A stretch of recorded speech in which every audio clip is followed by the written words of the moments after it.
I am doing this Facebook Live handheld on the camera and in the garden today, which is probably a really bad idea because it is Tuesday, so it's dustbin day. So the dogs are going to go crazy at some point when the dustbin men dare to come and remove the refuse.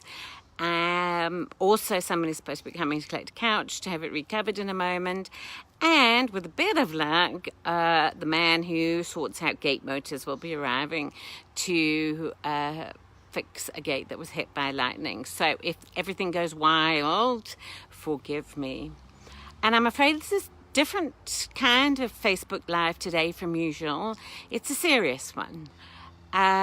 Yesterday, I had a session with my colleague and friend Lee, who is also started life as a social media expert and a personal branding expert, and is also the founder of an organization called Little Big Business, which helps people like me grow our brands and our processes to be able to stay small and personal, but also grow businesses that are going to be large and successful in terms of the impact that they can have. And as I was talking to her yesterday, she told me two things. She says, you do these great Facebook Lives. Everyone thinks they're really funny, and you're sending out a great message about living your weird. She says, she says, and in your other work, you are this kind of deep specialist in happiness and how to be happy. But you're not tying the two together. So I thought today it might be a good moment for me to tell you my manifesto as it stands, but it's a bit of a story of how we get there. If you have ever seen those privilege examples that they show on Facebook, I'm the kid standing at the front. I have had pretty much every privilege that there is apart from my gender, and even on the gender front, I have never had a moment in my education or my career where I have been denied an opportunity because I wasn't male. So I am one of those people who stood right at the front, and I need to declare that up front because there are many people in the world who have deeper hardships than me. And despite all this privilege, having this amazing education, a family that was supportive and caring and still is, I was an anxious child. I have been anxious my whole life, and actually that anxiety in many ways, although inside it was often kind of crushing, outside what that looked like for a lot of the time was success, because I always drove myself harder and further to prove that this little voice, I call her Sally, inside me that told me that I wasn't enough was wrong. And that resulted in a really successful corporate career and also a really successful career as a happiness coach and consultant. And I remember vividly about 4 years ago now sitting in Germany with about 100 coaches from all over Europe and the 5 of us from Africa and the Middle East. And we had been selected to help one of the really big, one of the Fortune 10 companies, to help them make their teams happier because they had made the connection. And the connection's really simple. People who are happier make better decisions, they're better at selling things, they're more successful generally in life. So they were really clear that it isn't success that brings happiness, it's happiness that brings success. And that is a mantra that I had been speaking about for a long time.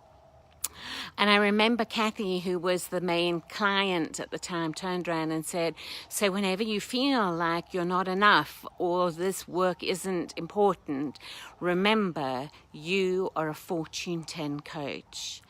And I remember thinking, well, in kind of coaching world, it doesn't get better than that, does it? And yet, that voice inside of me was still going, it can all go wrong. You are not enough. You're not going to make it. You're going to get thrown out of this. And I was miserable. I'm just looking at my notes here. And yet the mantra that I had been living with in all that time was, but how I kind of coped was by saying to myself, it can never be as bad as you imagine. Whatever is going to happen, it will never be as bad as you can imagine.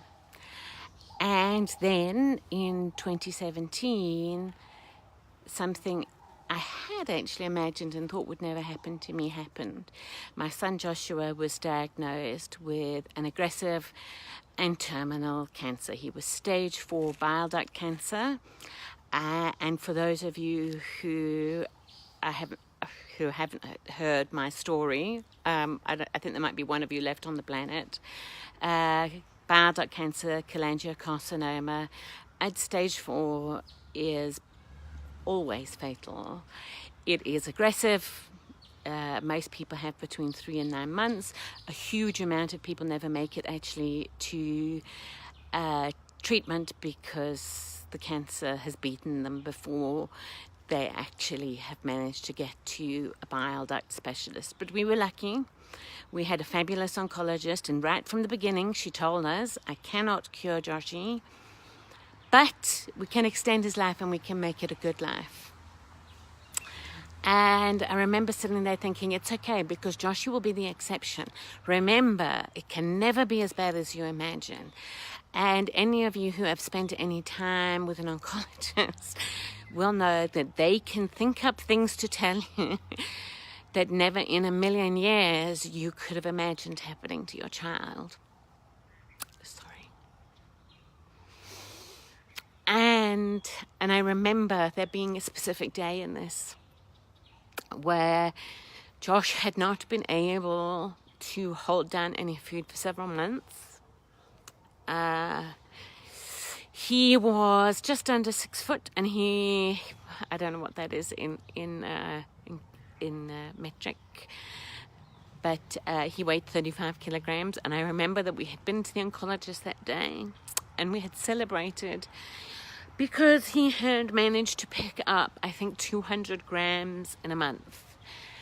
And I remember every day when he bathed, I used to help him into the bath because he wasn't strong enough anymore to be able to help himself into the bath. And I remember that every time I helped him into the bath, I had a pile of face cloths that I would hold onto the bottom of the bath until he could sit down, because he was so thin that he couldn't comfortably sit on a hard surface because the bones, there was nothing between the skin and his bone. And I remember every time I helped him into the bath, I used to say, okay, would you like a couple of minutes on your own? But really I was leaving the room so that he wouldn't see me cry, because he looked like those pictures that you saw of people who are being rescued from concentration camps and ethnic cleansing camps. And I remember thinking, this is so much worse than anything that I could have imagined. And I remember then that same day picking up my phone mostly as a way to distract myself, and receiving an email from somebody who I had really admired, a colleague who part of my anxiety had been trying to gain acceptance from these people who I regarded as the top of their game in terms of careers, and all these people whose acceptance I had desperately wanted as a way to soothe my anxiety. And I remember receiving an email from one of these people telling me how medical foods, so there's a whole host of them, but the one you probably will have heard of is something called Ensure, were actually toxic and terrible for you, and that was followed on by some interchanges with another woman whose husband had a non-fatal cancer, telling me how I should have been cutting sugar out of this child's diet, this child who weighed 35 kilograms at 15. And I remember at that moment thinking, what am I doing? Why am I wanting acceptance from these people? But you know what? That anxiety within me, that need for people's affirmation was so great that, like I explained my position with a view of wanting them to approve it. And some of them said, oh, I'm sorry for saying something like that. I wasn't aware. The person with the sugar told me, well, you're entitled to your own opinion. And that came back from a lot of people who have not lost someone to cancer, but have views on what we should be eating. And I remember at that moment still wanting their approval.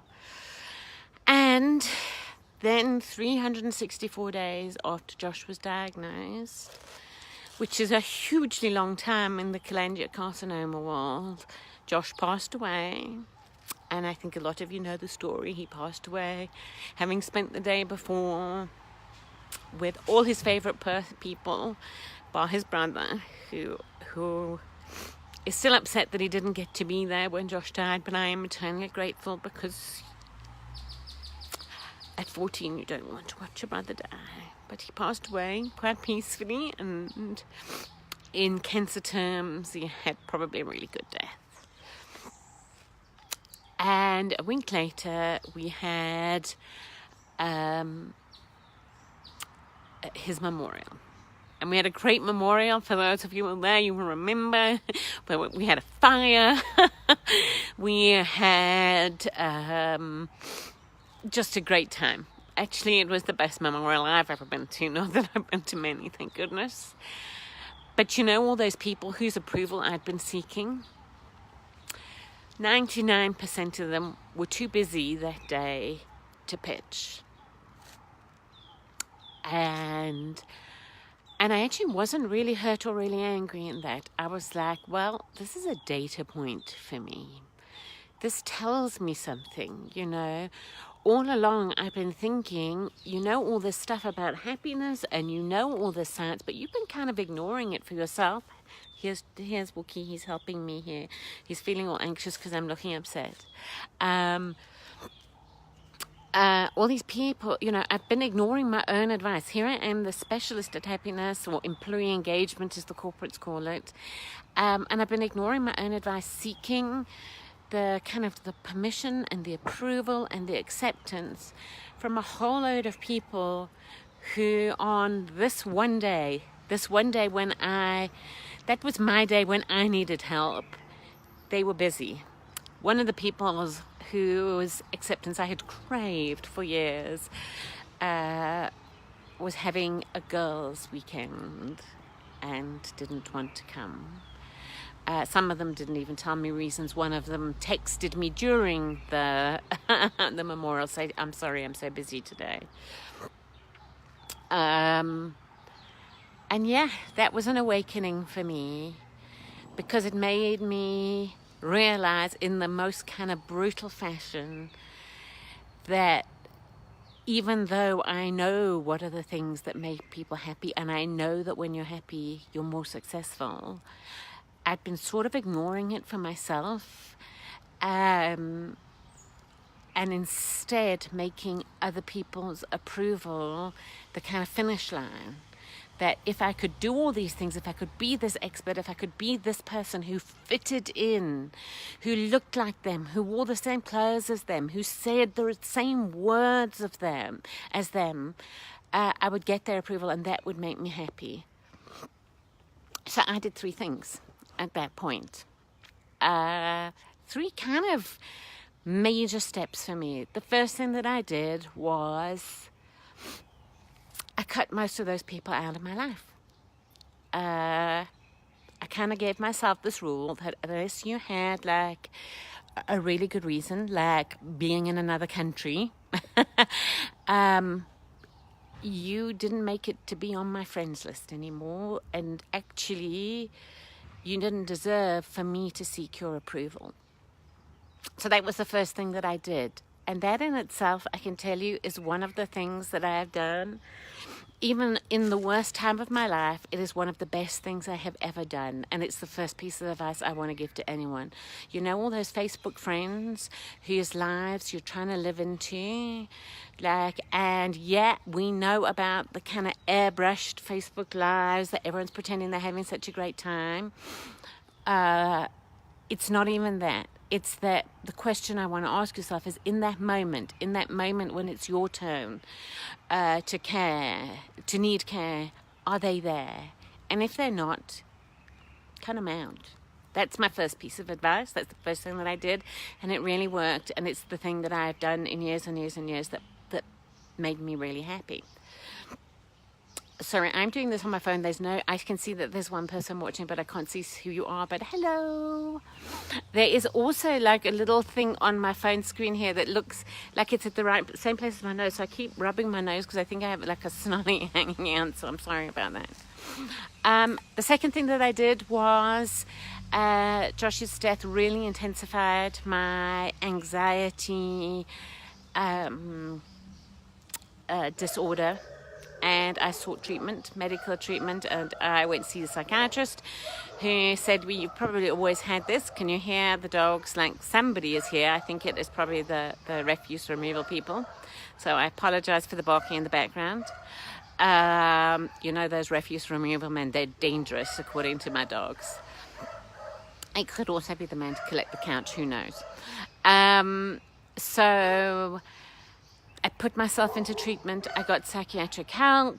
I didn't have to go to hospital or anything like that. Just got some help of some things that would ease my anxiety. And actually, you know, my family will laugh at me. They're like, you're so happy. You've been diagnosed with a disorder. What is wrong with you? But actually, it lifted a weight off my shoulders because I realized so much of this bizarre acceptance-seeking behavior had been driven by this kind of anxiety that has been with me my whole life. And from no one's fault, you know, when we go through therapy, I'm like, no, I had a great childhood. I had loving parents. They spent a fortune on my education. I've had every kind of opportunity anyone could ever wish for. I am officially privileged. And yet I have this disorder. So I sought treatment, and I am still in treatment, and I assume I will be seeing Marco, my lovely psychiatrist, for the foreseeable future, and downing happily all the medication that he gives me that makes it possible for me to do something like this. Because for the first 6 months after Josh died, I pretty much didn't leave my bedroom. So, and yesterday I went out for this meeting with my strategist on my own, which is the second time I've been able to do that in about the last 6 months, which was a huge step for me. I know it sounds weird, but it was. So that was the second thing that I did. I got professional help. And the third thing that happened is that I had this big kind of epiphany, if you want, about the work I had been doing in happiness. Because for me, there had always been this kind of dissonance in my life of like, I know all this stuff about happiness. I am a fortune telling coach in happiness. It's what I specialize in. People come to me because they want me to help them make their employees happier. And I write books. In fact, you know, I've just put one live. It's going to be launched in a little while, on practical steps to be happier at work. You know, I know my stuff in this. I'm really good at this, and yet that time in my life of being this kind of happiness consultant had amazing results for my clients. You know, I had 5 separate franchisees to work with, but I mean, when I talk about franchisees, these were still hundreds of millions of rands businesses, and of those 5, like 3 of them had like these kind of massive improvements in customer service and profitability and all these things. So I knew it worked. I knew the work that I was doing worked, but I was so miserable. And when I've been going through all this hardship with Josh, and when I was having this conversation with Lee yesterday, I had this moment of like, why, when the worst thing possible has happened to me, and I still am having some of the worst days of my life, am I also having some of the happiest days? Like, have I never felt so true to myself, so okay with myself, and able to do these weird and wacky and funny Facebook Lives? And I realized that was because I'm living my weird. I have felt weird. I can see the sun. Oh, I'm trying to get the sun so it's not on my face, but everywhere I go, it's a sunny day. I should be happy, right? And it's that because this thing of like, you know what? Things can happen in my life that are always going to be worse than I can imagine. But the very, very worst thing that could ever happen to me, it happened to me.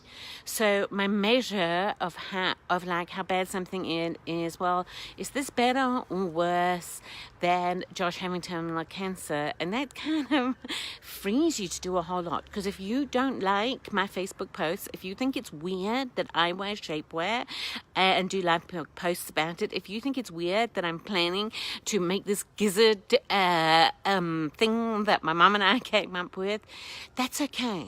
Because you know what? You thinking I'm weird, you thinking that you don't like me, you being offended because you're off my friends list, you know what? It's not as bad as your kid dying. And that's really a freeing notion. Now, I know, and Lee says I mustn't say this, most of you don't have the privilege of having a dead kid. But that is my manifesto, is I know that to be successful, and by success, the science tells us it's not just success on the measure of kind of wealth and success at work, but it's about decision making. It's about being happier at home. It's about being able to go further and do more and be more effective and more efficient in your lives. We know that to do that, you need to be happy first. Happiness doesn't come from being successful. Happiness is the prerequisite for successful. And so if you want to be happy, though, there's a ton of technical steps that you can do, and that's the stuff that I've been teaching for a decade, really successfully and helping really people. But my manifesto goes one step further, because it says if you really want to be happy, you've got to live your weird. And that doesn't mean you have to make shapewear Facebook Lives, by the way. Oh, and there's another person. I don't know who you are. Hello. It doesn't mean you have to go and make weird Facebook or YouTube videos about wearing, like, being weird, right?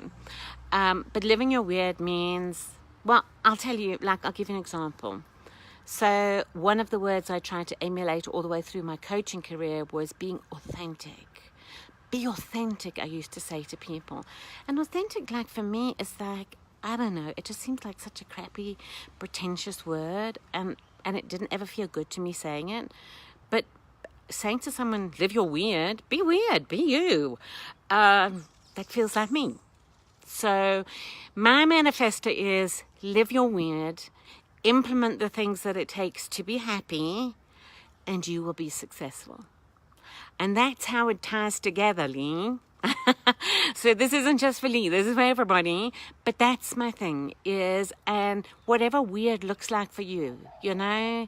I have this wonderful, wonderful coaching friend who's been such a great support to me in Cape Town, Anne-Marie. I hope you watch this. You are amazing. Anne-Marie is as different a person from me as you can imagine. She loves angels and stuff like that. And I'm like, you're mad as a flippin' hatter. And I love her because every step of the way she has sent me things to lighten the load and to care for me and be wonderful. And she is obsessed with this weird seal that's on the beach in Cape Town, and that's, for me, is what I love about her. Post about the weird seal that you think is fabulous because it's come onto the beach, and it's an unusual beach for those seals to come onto to molt. I think it's molting there. I'm not sure, but she loves the seal. She's in love with the seal, and that's what I mean about living your weird. It's not, doing weird stuff. It's being you. Like, what are the things that turn you on? Like, what is it? For my son Christopher, it's, I should show you a picture of what he spent the weekend doing. He spent the weekend chiseling like, I don't know what you call them, like channels into walls, so that when eventually the man does come to fix the gate, like when he does all the wiring, it'll be easy for him to put the conduit in the wall, because my son's really into learning how to plaster, and he's really excited about the notion that once those conduits are in there, he can plaster. That's my Chrissy living his weird, you know. He sends me weird and rude Ricky Gervais clips, you know, and gets his phone confiscated. And Chris, I'm not saying it's okay to get your phone confiscated, but I love the weird clips that you send me, and that you think that they're really funny, and that you have this marvelous sense of humor. So I am going to head off now, because I think I have pushed my luck in terms of the phone not ringing and the dogs going wild. But my mantra is this: if you want to be successful, first you want to be happy. And to be happy, there is a whole load of things that you can implement about setting goals and getting feedback and all these things that we can do about motivation. And those things are science-backed, and they are real, and do not dismiss them. But the magic fairy dust, Anne-Marie, that is missing from everything that I have done so far in my life is about living your weird. So that's how it ties together, guys. That's why you get a book from me that's serious about living, how to be happier, how to love the job that you already have. And then the next day you get a video from me where I have a water-filled condom showing you what chins could look like if only the world would implement Mother and I's invention. It all hangs together, because actually that's my weird. I love doing those things. I don't know why, but I do. I love sitting in coffee shops that have good Wi-Fi and writing books about my terrible inner voice, Sally, who is still alive and well. Sometimes the meds make her a bit quieter, but even now, as I'm saying this, Sally's going, everyone's going to hate you, because now you've just told those people you unfriended them, and now they're going to go and check, and they will see that they have been unfriended by you, and they will hate you. And I still worry about it. But I'm trying not to, because the question I say to her is, well, Sally, is this worse than Joshy dying? Because if it's not, well, then I can probably make it through. Yeah, so that's the manifesto, guys. If you want to be successful, implement the technical stuff about happiness, but have a big sprinkling of the magic formula, and that is living your weird. And you're going to see me putting out more and more stuff about both living your weird and implementing the technical stuff of happiness as time goes on, in all sorts of different formats with all sorts of different people. But that is the manifesto. And I promise that soon I'm going to show you the gizzard inflator that Mother and I have invented.